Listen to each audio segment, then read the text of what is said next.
Step 3, activate SkySlope integration. So I'm logged into SkySlope, and the first thing I want to do is go to the Help Center and navigate to the integration section for SkySlope and click on the Integrating Your SkySlope Account with SkySlope Books article. This is the article link that is provided in the handout for step 3 to activate the SkySlope integration. Now there's 3 steps in this particular article. First, you're going to go access some keys from SkySlope Transaction Management. Then you're going to paste those secret keys into SkySlope Books from SkySlope. Click on a couple buttons to activate it. I'll go ahead and walk through those steps. The third step, as mentioned in the article, is to be completed once you're ready for deals to be auto-created within Books. So we want to set up the integration first so you get that out of the way, and also so that you can manually pull in deals via the integration for step 4, deal testing, which is the next step. But you don't necessarily want to complete step 3 here of the auto creation of deals, because then deals are going to pull into SkySlope Books that you're not yet ready to process within SkySlope Books. So since we're still in this beginning stages, you'll want to hold off and then go ahead and calendar for a date for once you're ready to set up that auto creation. And then you can come back and complete step 3 of this particular article. So the first thing we're going to do is toggle over to SkySlope first. So we'll use the apps menu, toggle over to SkySlope. Anytime we do that from Books, it always takes us to this home page, and then we're just going to click the drop down and select SkySlope Suite. And then I like to close out of that extra tab. So I just have my Books tab and I have my SkySlope tab here now. And then you're going to go in the top right to the username drop down and click on My Account. Then you'll notice the different tabs up here at the top, clicking on Integrations. And then we're going to want to generate a new key. So click on Generate New Key. After you do that, you'll notice it's going to give you an access key and a secret key.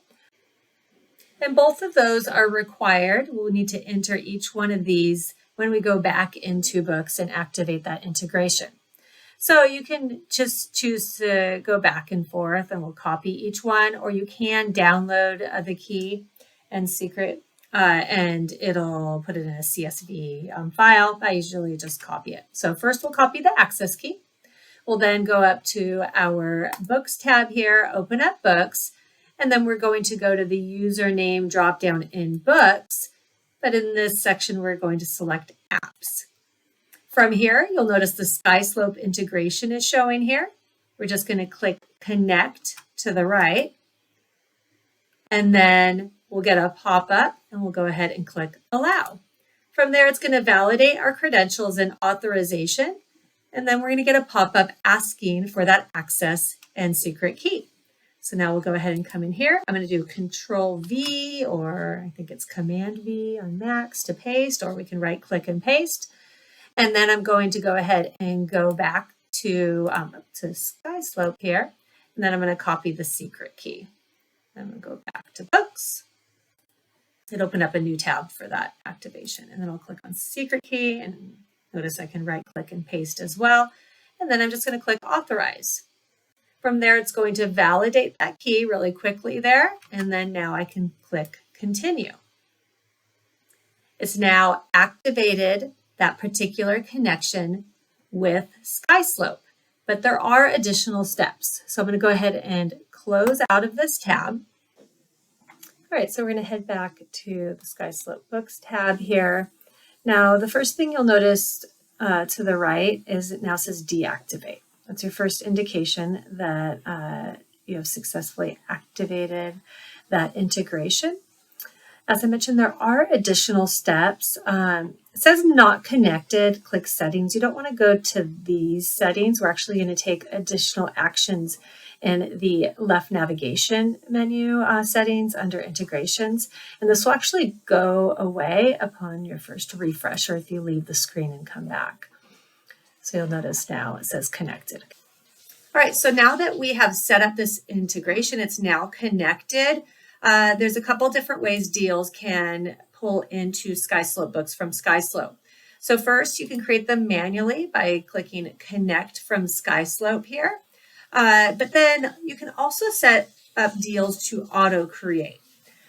So you may use this Connect from SkySlope feature when you first start testing out deals within SkySlope before you want all deals automatically getting created within SkySlope books. But once you are ready to set up that automation, you'll go down to Settings, which is step 3 in the article. And then you'll go to Integrations. And then you'll head down to the SkySlope integration and click on Open. And then in the top right, you're going to click on Company Settings. And then you'll notice the toggle at the top of this screen, once it loads, is going to say company-wide auto-create. So if your brokerage would like deals to be auto-created from SkySlope Transaction Management into SkySlope Books, you're simply going to toggle that on. From there, you're going to be given some options for deal creation triggers and settings. So you'll notice here that I have the transaction type. There's sale and listing. Most brokerages choose just to have sales. So transactions in SkySlope with an accepted contract equal sale. They don't choose to have listings because really you're just using books for that commission calculation. And then the next one is the status. So we know in SkySlope Transaction Management, when a transaction is created and it's in that accepted contract status, it moves into pending, right? So most often people choose pending, but you can pull in closed deals if you want to pull in any historical data. Active would be for listings. So again, most people don't choose to have listings pull into SkySlope books. And then you can go ahead and match up offices. So if you do have different offices, you'll see the SkySlope Transaction Management office name, and then you'll have a matching office name within SkySlope Books. You can go ahead and match those up. And then the last thing is this map closing company. And so within SkySlope, under contacts, within a transaction, I'll just really quickly hop into one really quick. If I go to the contacts tab, we have title, escrow, and attorney. So we can map to pull from one of these contacts. So title company, escrow company, or attorney. So when an agent or whomever is creating that transaction within SkySlope, when they're adding title, escrow, attorney, which one is applicable for your region and which one are they utilizing. We can only map to pull from one of these within SkySlope. Oops. So you'll notice you can pick from any of those. And you'll want to make sure to instruct your agents to add it to the appropriate section or just map wherever they're adding it. This is important because it becomes who the closing company is within a deal.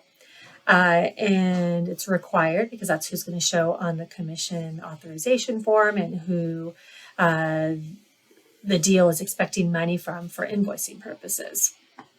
You can always add it later within a deal though, but you can map it so it's automated. And actually the last thing here is document upload. So there's 2 different documents within SkySlope Books within a deal. There's a disbursement PDF, which is basically like a commission disbursement form or disbursement authorization.